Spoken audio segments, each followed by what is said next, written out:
Bon, salut tout le monde. Alors écoutez, là, vous me prenez dans un moment difficile. C'est pour ça d'ailleurs que j'ai décidé de faire le vlog ici. Je me suis carrément arrêté. Je sais pas du tout où je suis.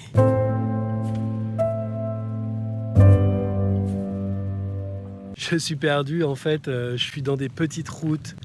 Mon GPS ne capte rien, donc il me montre des routes par lesquelles je suis passé il y a à peu près un quart d'heure. Je suis épuisé, déjà parce qu'on a beaucoup tourné ce matin. Et ce matin, en fait, l'idée, c'était de faire des plans sur à peu près 250 mètres, 300 mètres, puis faire demi-tour, revenir.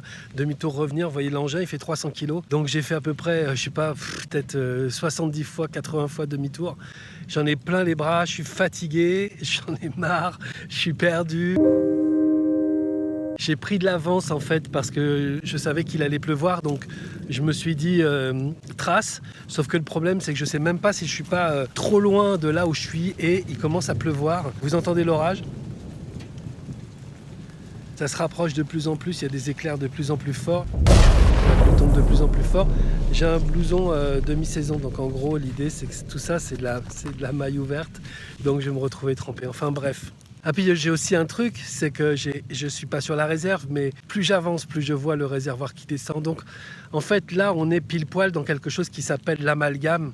Et je me suis dit bah voilà, là tu es dans l'amalgame, essaye de faire une vidéo dans laquelle tu peux expliquer aux gens ce que c'est que l'amalgame. C'est quand on est dans un moment de sa vie où on se pose des questions sur X sources de stress différentes. Là j'ai beaucoup de sources de stress différentes. D'abord j'ai l'orage, j'ai l'essence de la moto qui diminue à vue d'œil, j'ai le fait que mon GPS ne me donne pas la bonne direction, je ne sais pas où je suis. En fait, j'ai plein de sources de stress différentes. Et en fait, la plus importante, elle n'est pas véritablement dans chaque source de stress, elle est dans quelque chose qui est généralisé. Et ce truc généralisé, c'est putain, combien de temps ça va durer en fait. La source de stress la plus importante qu'on a à subir en fait, c'est celle du temps.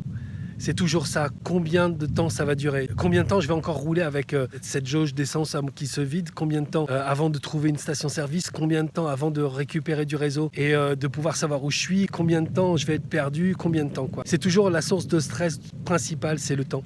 Même s'il y a plein de sources de stress différentes. Et parfois, on a tendance à tout amalgamer. Donc moi, je peux pas très facilement amalgamer la douleur dans les bras, parce que là j'en peux plus, la fatigue, la tension, l'agacement, le fait d'être perdu, le fait de ne plus avoir d'essence. Je peux amalgamer tout ça et je peux me servir de cet amalgame pour craquer quoi. Il y a un exercice qui marche très très bien, c'est l'exercice de segmentation. La segmentation, c'est de prendre les choses les unes après les autres et de regarder mon niveau de stress par rapport aux choses. Là par exemple, il y a clairement un stress avec l'orage qui approche, la pluie qui tombe, mais ça je sais qu'à un moment donné ça va s'arrêter. Je prends cette donnée-là, la pluie en fait, la météo, l'orage, et je dis à quel point je suis stressé par ça.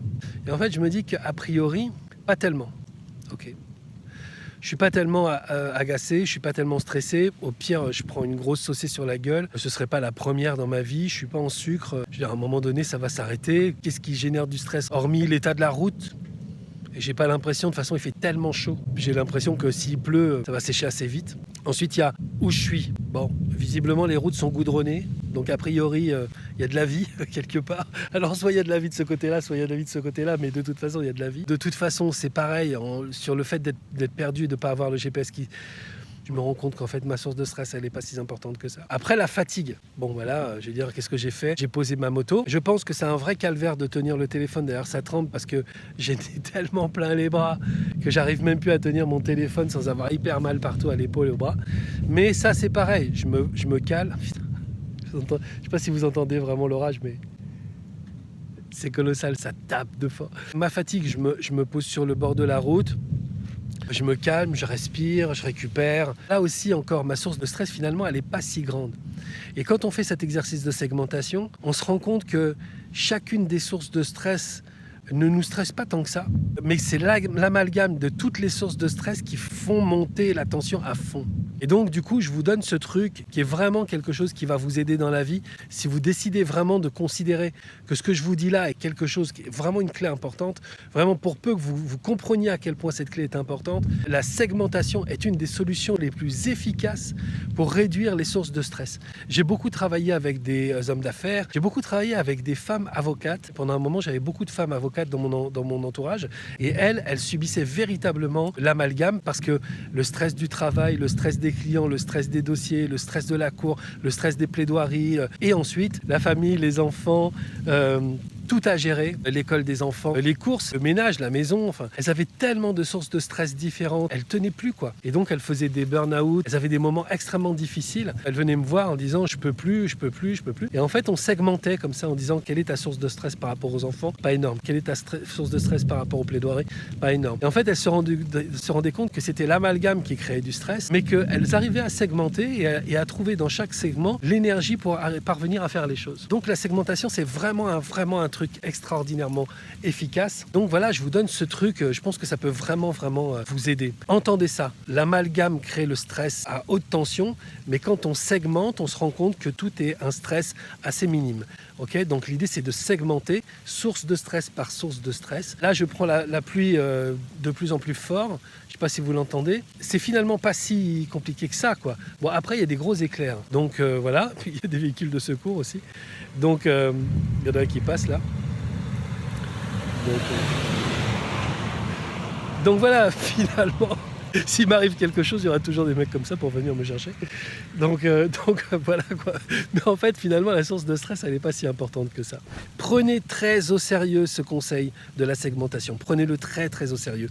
Vous allez voir qu'il peut vous aider là, aujourd'hui, si vous avez un amalgame qui se crée dans votre vie, dans votre boulot, peu importe, ça va vous aider dans ce mois-ci, dans l'année. De toute façon, à un moment donné, ça vous aidera. Vous repenserez à moi et vous vous direz, c'est l'amalgame qui monte mon stress. Regardons source de stress par source de stress, s'il est si haut que ça. Et je pense que vous verrez très vite que c'est pas le cas et vous arriverez vraiment à régler source de stress par source de stress les choses de façon extrêmement simple. Le cas d'école. Dans les bonus, je vais vous mettre un cas d'école totalement dingue. C'est une fille que j'adore déjà parce que c'est vraiment quelqu'un qui a une personnalité incroyable. Elle s'appelle Camille, elle a fait Tout est possible 3 et Camille a fait Tout est possible 3 avec un amalgame incroyable. Déjà, elle était très accrochée au programme. Elle était même, je crois, là tous les matins à 6h30 pour les directs. C'est une infirmière à domicile.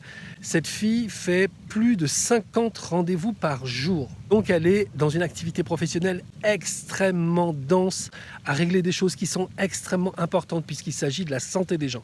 Et il se trouve que pendant Tout est possible 3, Covid-19 est arrivé, confinement est arrivé. Elle a fait partie d'un groupe d'infirmiers qui allaient justement au contact des malades du Covid. Elle avait une source de stress par rapport au fait d'amener le Covid chez elle. Elle est mariée, elle a un enfant, et puis elle a des amis, etc. Donc il y avait cette source de stress-là, plus le fait d'avoir ou de manquer de tout ce qu'il fallait, c'est-à-dire la blouse, les masques, les trucs, de manquer de tout. Et donc elle a appliqué la segmentation, et je vous l'explique ça dans le bonus. Vous allez voir, c'est juste fou. Si vous êtes en train de regarder la vidéo sur YouTube et que vous ne savez pas où sont les bonus, regardez dans la description, il y a un lien, vous allez vous inscrire et vous aurez le droit de vous connecter à une page sur laquelle il y a tous les vlogs que j'ai fait depuis le début de mon voyage, et vous aurez aussi accès à tous les bonus. Il faut être inscrit pour avoir accès aux bonus. Si vous n'êtes pas inscrit ou si vous ne voulez pas être inscrit, vous n'aurez pas accès aux bonus. Voilà, ça c'est vraiment pour les gens qui s'intéressent, qui veulent réfléchir, qui veulent travailler.